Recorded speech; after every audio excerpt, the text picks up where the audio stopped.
Okay, so let's continue to simplify some non-perfect squares. So number 11, I have the square root of 48. So let's make sure we remember, guys, we're supposed to be taking out the largest perfect square, okay? So I want to factor out the 48, the largest perfect square. So what do I mean when I say factor out? That means I want to write 48 as a multiplication problem using a perfect square, okay? And specifically, I would like to use the largest perfect square that I possibly can. So when I look at the number 48 and I look down my perfect square list, okay, I can say, yeah, well, 1 times 48 is 48, but that's never going to get me anywhere. So when you're factoring, when you're talking about factoring out a 1 doesn't change anything. You still have the number 48, okay? 4, yeah, 4 times 12 gives me 48, right?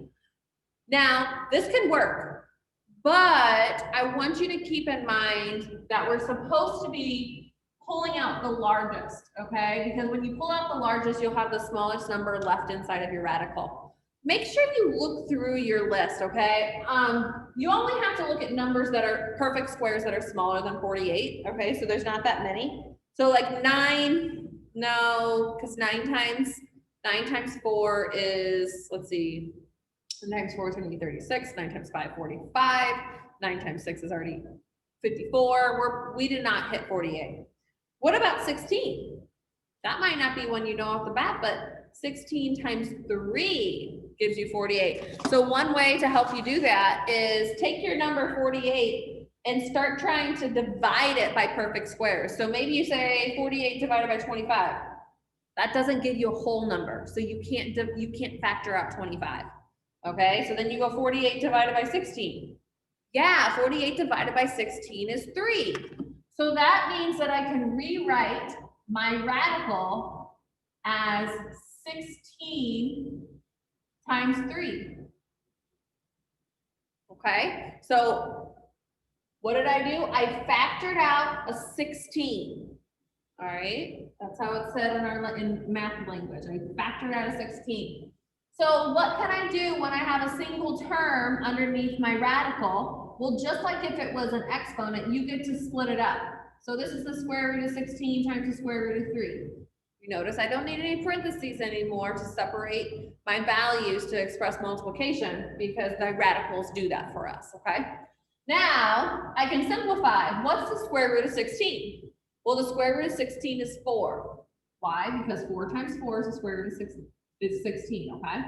So I don't know what the square root of 3 is, so he has to stay inside of the radical, okay? I can't take him out, okay? He's got to stay inside. And this is now completely simplified, okay? One thing to kind of note, guys, is that if you have a number underneath a radical, like the square root of 3, okay? I can't factor anything out. The square root of 3, if you put that into your calculator, okay, if you type in the square root of 3, you will get a very long decimal. But the fact of the matter is that's not even the whole number, okay? Non-perfect squares are actually what we call irrational numbers. If you tried to write them as a decimal, you would never be able to stop, okay? The square root of 3 has infinitely many digits in the decimal form, and they're non-repeating, okay? We call it an irrational number. So this value is an irrational number. There's no simpler way for me to write it other than to contain the radical inside there, okay? All right, let's do another one, 72. What perfect squares can I take out of 72? Well, right off the top of my head, I'm gonna say the square root of 9 is 3, right? So I can factor out a 9. So I'm gonna show you what that looks like. So here I'm gonna write it as 9 times 8, okay? Now, I factored out a 9. I didn't really take any time to decide, was that the biggest number that I could have taken out? Okay. So let's see what happens. What do I get? So I get to split it, square root of 9, square root of 8. So the square root of 9 is 3, and then I saw the square root of 8. Is this the most simplified? Look at 8. Could I have factored out a bigger number? could have factored out another 4, right? 4 times 2 is 8. So sometimes this is like almost like simplifying fractions. You know, when I give you a fraction, maybe I give you the fraction 4/12, and you say, yeah, I can divide a 2 into both. And that equals 2/6. Well, you actually could have taken another 2 out, right? You could have actually divided by 2 again and say that it's 1/3, okay? So sometimes it might happen that it's a process. So instead of having the square root of 8, I could have the square root of 4 times 2. Okay? 3 times, what's the square root of 4? 2 times the square root of 2. So what's 3 times 2? 6 times the square root of 2. Now, this took a long time because I didn't take the time to go through my perfect squares to make sure 9 was really the biggest one. This problem could have been figured out this way. The square root of 72, if I go down my perfect square list, okay, I'm gonna go all the way to the number 72, or as big as it can get until it gets past 72. 64. 72 divided by 64, nope. 49, nope, I can't divide 49 out. What about 36? I actually could have factored out a 36. I could have written it 36 times 2 at the beginning, okay? So what's the square root of 36? The square root of 36 is 6. So you still end up with the same answer. It's just sometimes you might, if you don't take the time at the beginning to make sure you're factoring the biggest number out, you might have to do it a couple times, okay? So make sure you look through that list and take out the biggest number. All right.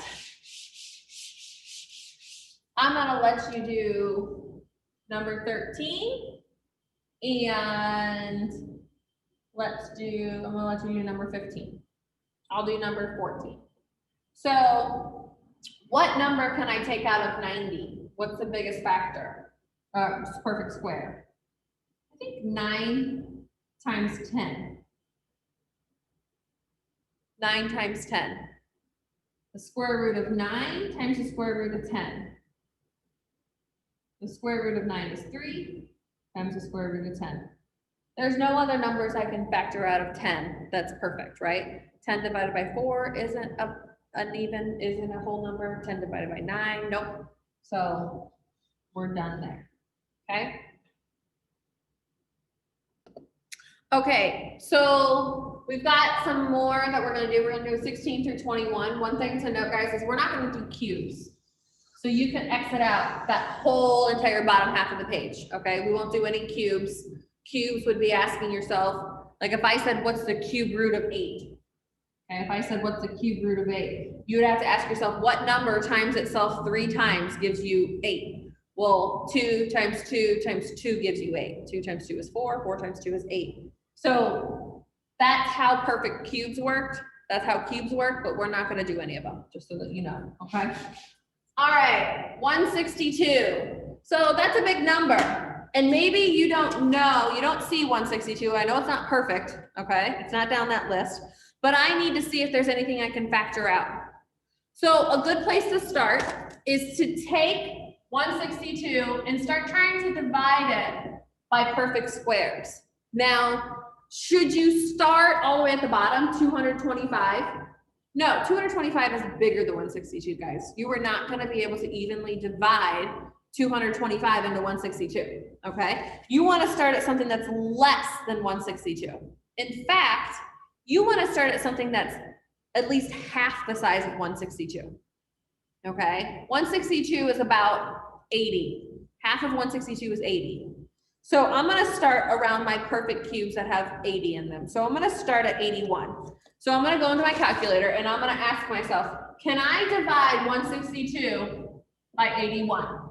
So I'll type in my calculator, 162 divided by 81. First try, and I got it, okay? I can factor out an 81. So since 162 can be divided by 81, I can write it as 81 times 2. Okay? Now I can split it. The square root of 81 is 9 times the square root of 2. And that's your final answer. So some of these are going to involve guessing, okay, and checking. So what you do is you ask yourself, 245, look down your perfect square list. And I actually should say look up your perfect square list because you're going to want to try to find the biggest one. So start with the biggest numbers. I don't want to start all the way down at 225 or 225. I know that 245 is not going to be divisible by any of those really big ones, okay? Half of 245 is about 120. So that's where I'm going to start. I'm going to ask myself, let's see, 121. Can I divide that into 245? So I go into my calculator and I click 245 divided by 121. And I get a long decimal. So I cannot factor out 121. That's not a perfect square. So you continue, okay? Next, I'll do 100. Can I divide 245 by 100 evenly? No, I know I can't do that. Let's do it by 81. 245 divided by 81. Can I do that? Nope, still can't do that, so I can't do 81. I'll continue. 245 divided by 49. And I got one. 245 divided by 49 is 5. So I can rewrite this as 49 times 5. Okay, so for some of these big ones, you're gonna be guessing and checking, and that's okay. All right, square root of 49 times the square root of 5. 49 is, square root of 49 is 7. The 5 cannot be simplified anymore. Okay, I'm gonna work one more out with you and then I'm gonna say the rest. So 343. I gotta think about what perfect squares, okay, or what perfect square is 343 divisible by. So looking at my perfect square list, I wanna look at the largest numbers possible, but I'm gonna start at about half of what 343 is. About half of 343 is 170. So I'm not gonna go any higher than 170. So I might start at 169. Okay, so I say 343 divided by 169. Doesn't work, okay? So I'll go 343 divided by, what's the next one up the list? 144. Still doesn't work. 343 divided by 121. Still doesn't work, okay? Keep dividing your number 343 by each of the perfect squares. Divided by 81, it's not a whole number. 343 divided by 64, still not a whole number. 343 divided by 49. There we go, now I got a whole number. 343 is divisible by 49. 343 is the same thing as saying 49 times 7, okay? So like I said, this is kind of a guessing and checking once these numbers get bigger. You need to factor out the largest perfect square, okay?